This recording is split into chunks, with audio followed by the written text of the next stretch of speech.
Hi there, welcome to another Moment of Dru. This session is regarding anything to help with mobility and blood circulation. So we're starting out with some activations. You can choose any level you'd like with these. So you can start out with just bouncing on the heels or a little soft jump, maybe a little wiggle and a wobble. Just moving from side to side, some nice shaking in the arms, into the shoulders, or you can get really fun with this and really start to jump into that movement, bringing some blood flow to the legs, to the torso. And if you need a wall to support you, make sure that you have some nice balance of something to hold on to while you shake out those legs. Maybe move those hips in a nice figure of 8. Into a gentle twist. This helps with the blood flow and it helps to bring hydration to the spine. You can start with the arms low, bringing them up to about shoulder height, and then just flowing back down at your own pace. You can even reach from side to side, stretching out those ribs and giving a little squeeze to the mid-back area as well. Reaching up high and coming up onto the toes really helps to engage those calves, bringing that blood flow for the heart. They say that the calves carry a second heart-like pump of blood flow. This is called the breath of Arjuna. It's just basically inhaling up with the arms, exhaling down into as far of a squat as you would like. Doesn't have to be too far, just a little movement. Another bit of shaking of the wrists, and some rolling of the shoulders to release the spine, to release the shoulder girdle, and just start some gentle warm-ups for the body. You can do this as long as you like, but you can start with the elbows leading, reach the arms out, and then flow back to those shoulders. And bringing those arms up overhead really helps with lymphatic flush as well. So starting with what's called EBR1, Energy Block Release 1, I'm just standing in the mountain pose to prep, and then reaching up nice and tall and almost dropping those arms down at my side. You can have a nice ha breath with this, and it really helps warm up the body, warm up that blood flow. And again, you can use a brace and just flow with one arm up at a time if you'd like, if this is a balance issue for you. But just go at your own pace, listen to your body's wisdom.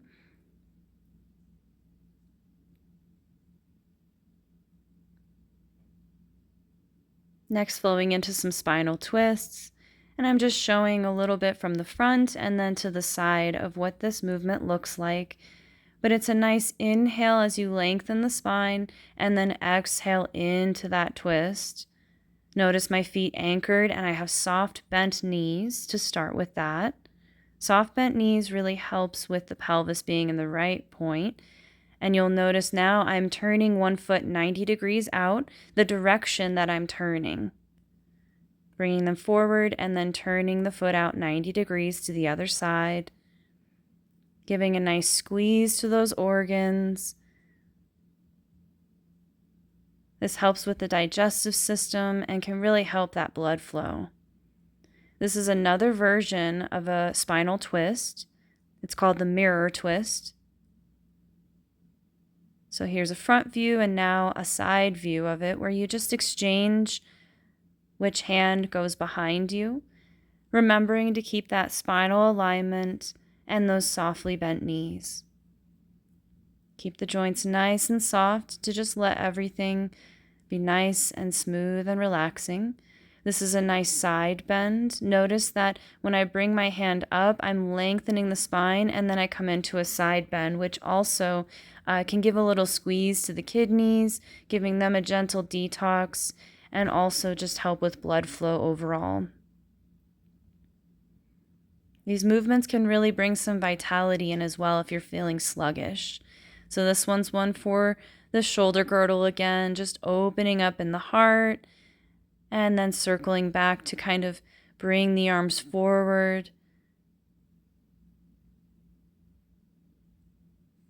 Next, flowing into some spinal waves. You can choose to keep your hands at your lower back as you Hinge at the hips, folding forward, and then inhale, bring your hips under you, and you can feel with your hands that the spine is stacking upon itself, or you can release the hands and just flow up and down into a gentle wave, like you're a blade of grass in the breeze or seaweed that's flowing with the tide. And this is just a gentle version. If you don't wish to come all the way down with the head, you can come just halfway and still get that gentle spinal wave. Once again, I'm showing from the side view more of those toe movements, stretching up, and now we are in the chair in a modification of those spinal twists. If you don't feel comfortable standing with them, you can do these seated. And again, we're going to do more of those toe movements soon, but this is just a seated cat. So just arching the back, leading with the heart, and then curling in the spine, bringing the head down last, inhaling to lengthen up, and exhaling to curl in the spine. This will bring a little heat to the torso, so it'll warm up the body a bit as well. And as I was saying before, moving into those toe movements, you can even lift the knees a bit. That'll help bring some blood flow to the body. And now I'm just doing some rotations in the ankles, another alternative to try. So this is an option to use the chair or a couch or wherever you can get this 90-degree angle between the ankle, the knee, and the hip. And if you need to put a blanket onto that chair just to get that perfect angle, please feel free to do that. And this is just how to come out of that, just releasing the legs down and then pressing yourself up. You can stay in that position as long as you'd like. Here's an example of some breathing you can do. It's called a 3-part breath. You breathe into the lower belly, the mid belly, then the chest, and then you release in the same way, lower belly, mid belly, chest. You can cycle through this as long as you'd like. But using that diaphragmatic breath can also help with blood flow. And bringing those legs elevated up above the heart can really help with bringing that venous blood flow back. Now, this is the perfect one for that venous blood flow.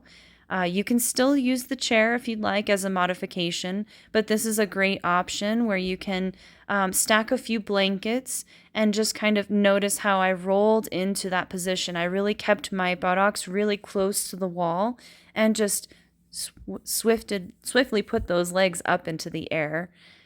You can see from here, you can point and flex in those toes. You can even expand the arm or the legs, The legs can stretch out a little wider, bringing that venous blood flow in nice and gently. You can again use that 3-part breath and just flow up into the chest, then release into the lower belly, kind of like a gentle wave. You can rest your arms in a cactus pose just beside your head, or resting them onto the abdomen can help you feel that movement with the breath. You can even bend your knees if this feels tight or tense in the hamstrings, or just have soft knees. But here's a way to come out of that again, just rolling to one side and pressing up.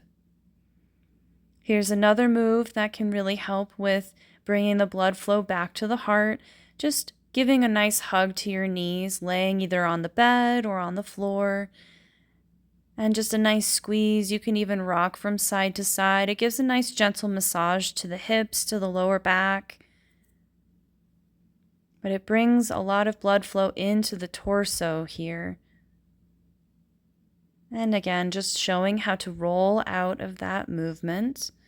And here is how you can rest in Shavasana. Thank you for joining me for another moment of Dru.